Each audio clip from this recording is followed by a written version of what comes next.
Hi guys, my name is Mahdi. Welcome back to my channel. It's been a long time. It's been about like 15-20 days since my last video. Last video did blow up, by the way, so thank you all for watching. I lost some subscribers, I gained some at the end. I was positive by like 135, so that's awesome. I'm happy. Thank you guys for subscribing, thank you guys for watching. And in this video we're gonna talk about what are we gonna talk about? Oh, we're gonna talk about basically the gross money you make in trucking and the net money you take home in trucking. And why are we gonna talk about that? It's because there is such a big gap in between. Like, I don't know if there's a business out there where you gross like so much but you take home so little. So we're gonna talk about that. And obviously there's different people. I guess some people are killing it in trucking, according to my comment section from the last video, and some people are just like me. Some people are telling me that, hey, you're bullshitting. Some people are telling me that you're telling the truth. I am. My last video was like basically what happened to me, right? I'm telling you my story, so where have I been this whole time? As you know, I got a local job. I'm sitting in a Kenworth T880 and I'm loving it. You see, I'm in a day cab. I'm pulling super tube tankers with raw milk in them. So same job, doing the same thing, everything is the same, just like how I expected it. But I'm working too much. Look, can you see that? Let me see. Look, just this week I put in 77 hours and 31 minutes so far. And when I clock in tomorrow, it's because I'm night shift, so when I clock in tomorrow morning, I'm gonna be like 90 hours in 1 week. Let that sink in. Not 2 weeks, that's 1 week. So people usually work 40 hours in a week and a full-time job. Yeah, that's what considers a full-time job. 40 hours a week, 80 hours in 2 weeks. But I'm killing it out here. I am working like 12, 11, 30, 11, 41, 14, 14, 13, and then 2 days probably gonna be anywhere from 12 to 14 hours a night. So with all that being said, and yeah, that's a pretty good money right here. At least I'm getting paid for everything I do, and this is like buttload of overtime here, thankfully.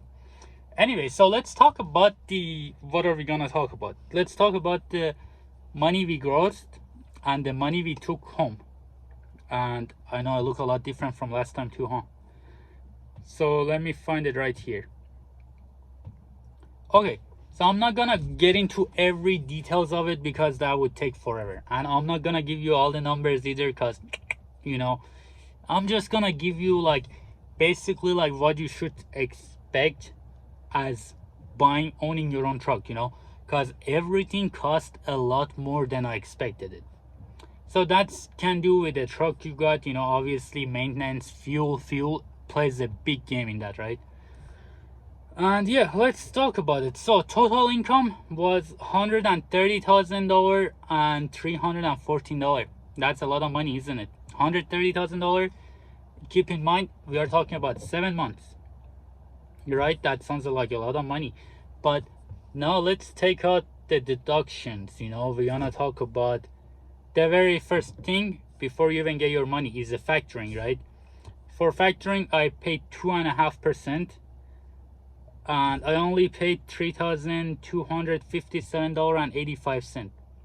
And then now I want to cancel it. I keep calling, and then somebody on the other side of the world picks up the phone, and I have a hard time canceling all this stuff, but hopefully I'm gonna cancel it here soon. So for factoring, we said $3,257.85. And I'm having my phone in my hand, by the way. That's because I don't have my book. I have my book in my truck, but I thought I was gonna do that in my truck, but I really didn't have time. So I'm trying to put up a video while I'm getting loaded. So okay. And for fuel, that's one of the biggest expensive right here. Look, we paid $39,893. That's like $40,000 out of $130,000. And for insurance, we paid $18,808.16. Well, that's including this year also. That's because with the down payment I made at the beginning. Basically, I paid the whole policy almost last year, other than only one payment. And yeah, this year I only made one payment. It's because I did most of it last year with my down payment. I don't know if you get what I mean, but yeah, I paid $18,808.16 for the insurance. Okay, and we paid dispatch 7%, not basically 7% of the gross, but we paid 7% of the gross for the loads that dispatch book, right? $7,392.98. And let me say that dispatches are kind of useless. I know maybe some people will get mad at me. The only way dispatches is good, that if you basically you have 10 truck of yours and you hire a dispatcher, and a dispatch is only working for you and your 10 trucks, that's the only way I can tell a dispatch is good, right? Yeah, sometimes they book good loads, but at least if a dispatch is getting you a load before you delivering the last load, it's good. But let's say you pull up to a truck stop, then stop with the dispatcher and find yourself one, right? And then let's talk about ELD. Basically the piece of shit logbook. I hated it, you know. One of the reason like truckers can't succeed out there is the logbook. It doesn't let you, you know. How are you gonna fucking succeed going only like 70 hours a day? Not a day. 70 hours a week, you know, 11 hours a day, or it like that, you know. I hated it. Logbook is so bullshit.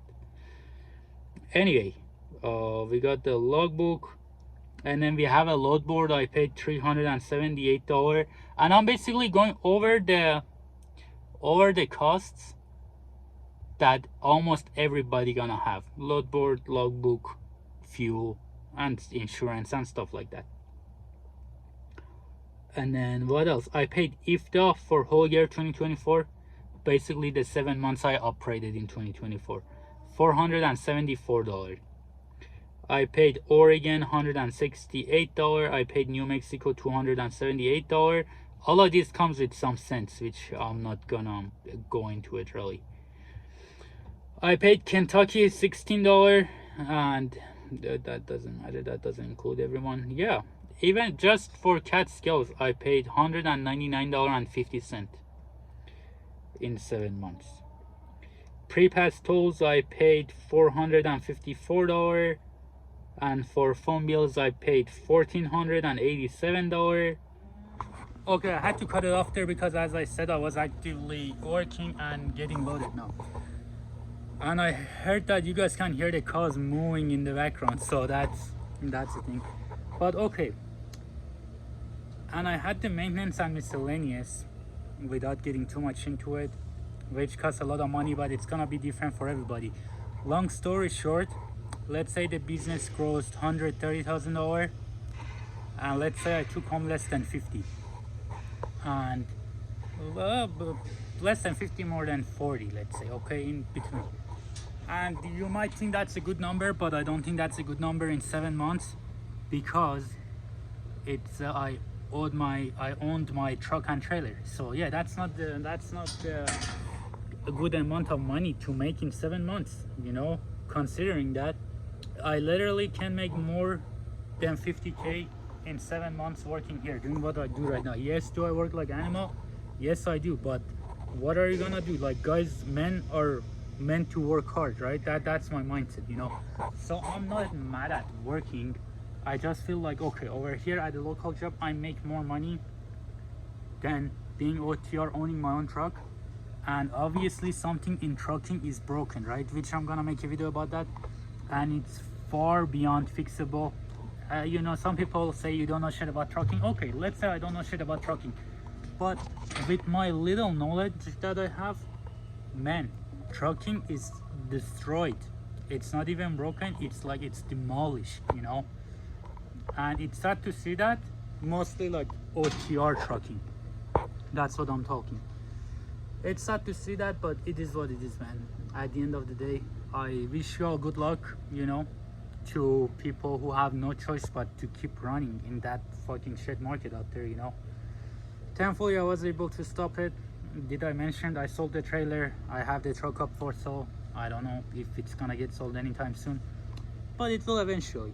And did I lost money? At the end of the day, I lost money, but I'm not sad about it. It's the money I had, I lost it. It's okay. I don't mind at all.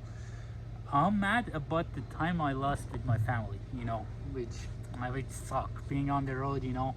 But at least I tried, you know. If I wouldn't do it, I would think all the time like, what if I would have buy my truck and make my own company, right? The thing is, I didn't just decide to buy a truck and make my company. If you go back to 2017 and ask me like, hey Matthew, what's your plan after high school? I'm gonna tell you, I'm gonna get my CDO, be a truck driver, buy my truck, buy my trailer, make my own company, you know. This is the whole thing I was planning this whole time, right? No, it didn't work out. It's okay. I'm not really mad about it, you know. It didn't work out. It is what it is. But yeah, hopefully you guys don't have to go through what I did. And look, is there a chance to succeed out there? I'm sure it is. Just because it didn't work out for me doesn't mean it's not gonna work out for you, you know. Depends on how much you're gonna go with laws and rules and regulation, and how much you're gonna be like, fuck all that and keep on driving, you know. But yeah. Okay, let's get into it one more time with just a number, without making it confusing, without me talking too much. Just the numbers, okay? So let's talk about it. It's actually 8 months and not 7. I booked my first load on May 1st, and it's went all the way up to December 31st. So let's say in that amount of time we grossed 130,000. Okay, 10% of it out the door to factoring and dispatch. It's 9.5, but we're gonna call it 10. So this number is gonna be a little up and down, but not by much, you know, just by like 0.5%, let's say. Okay, so we take out 13 from 130 for dispatcher and factoring. We are left with 117,000. We take out 40 for fuel. We're left with 77,000. We take out 18.5 for insurance. We're left with 58,000. And let's say we take out 46 is like kind of what I have left, and 12,000 is for the maintenance and everything else basically. So yeah, that's a lot of money to be going out. And let me tell you this, okay? Not long story short. So when we come up to this, what do we see? Okay, maybe I was wrong. So what I told my dispatcher was, hey, find me a load that's paying me $2 a mile, and I'll be okay with it, right? And most of the load was paying like 230, 220, but by the time I did hit there, it used to like, it shouldn't pay me less than $2 a mile with the deadhead and loaded miles all together, you know.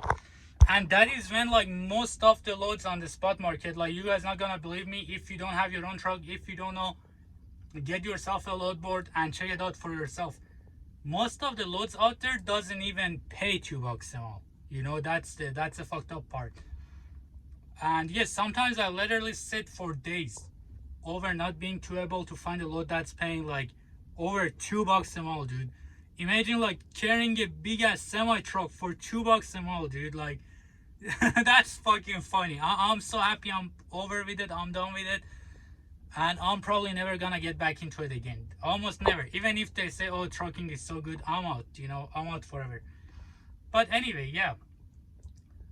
So yeah, and that 12.5 at the end, it's more than maintenance. It's the logbook, pre-pass tolls, and everything else, you know.